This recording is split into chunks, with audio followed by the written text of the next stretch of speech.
Welcome to Rise and Reflect, the space where we take a pause from the noise of everyday life and reflect on the things that shape who we are. Today we're talking about something that many of us live with quietly, every single day, but we rarely put a name to it. It's the pressure to be flawless, to get everything right, to never make mistakes. It's perfectionism.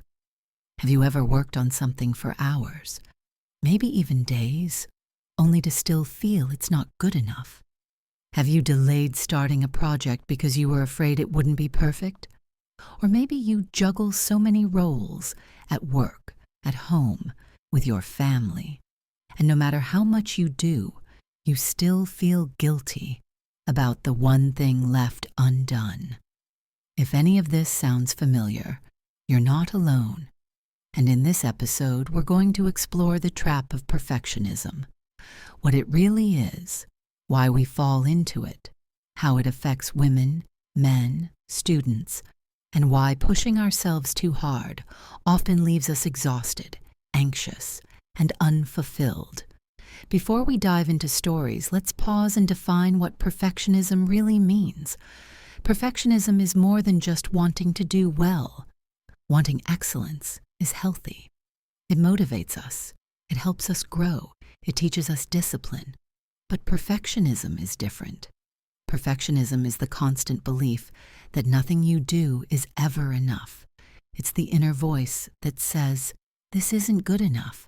Fix it again. Don't show anyone until it's perfect. If you make a mistake, you've failed." Psychologists explain it this way. Perfectionism is the habit of setting unrealistically high standards, combined with an intense fear of making mistakes. And here's the key difference to remember. Healthy striving for excellence says, "I'll do my best, and I'll learn along the way." Perfectionism says, "If it's not perfect, I am not enough." This is why perfectionism is so exhausting. It's not about the task itself. It's about how we judge ourselves. Instead of progress, we see flaws. Instead of celebrating success, we keep raising the bar higher. And because perfection doesn't exist, the perfectionist is never satisfied. No matter how much they achieve, they carry the heavy feeling of still not being good enough. That's the trap. Now let's look at how this trap shows up in daily life. Because perfectionism wears many masks. For women, it often looks like the pressure to do it all. Picture a woman balancing a career, household responsibilities, raising children, and keeping relationships alive. She might wake up before sunrise, prepare breakfast, rush to work, perform flawlessly in meetings, come home to cook dinner, help her kids with homework, clean up, and collapse into bed late at night. She may have done 100 things that day, but her mind will focus on the one task she didn't complete perfectly. That's perfectionism at work. For men, the pressure often comes from a different angle: success and strength. Many men are taught that their worth is measured by their career, their financial stability, their ability to provide. So they push harder, longer hours, more responsibilities, bigger goals. But even when they succeed, they don't feel content. They think, "I should be doing more. I should be further ahead." And the cycle never ends. And then there are students. Young people live under the weight of grades, deadlines, and constant comparison. A student might spend the whole night rewriting an essay introduction because it doesn't sound perfect, and never finish the paper. Or they avoid starting entirely because they're terrified of failing. They're not lazy. They're paralyzed by the need to be flawless. Different roles, different pressures, but the same story.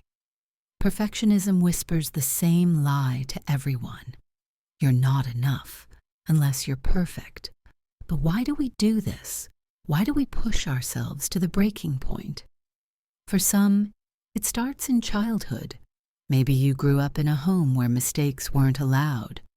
Maybe you were praised only when you achieved something big. Top grades, first place, perfect behavior.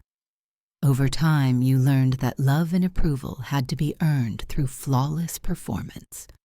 For others, it comes from comparison. In today's world, social media makes it even worse. Every scroll shows highlight reels of other people's lives. The perfect mother with well-behaved kids. The man with the perfect job and lifestyle.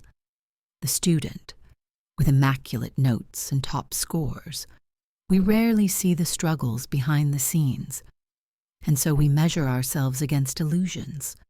And often perfectionism is rooted in fear, the fear of being judged, the fear of rejection, the fear of not being worthy of love, respect, or belonging.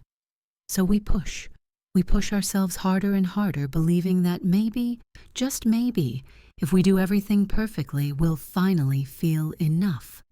But the truth? That day never comes. The treadmill never stops. If you've ever wondered why perfectionism feels so exhausting, stay with me. In the next episode, we'll uncover the hidden costs that might already be shaping your life.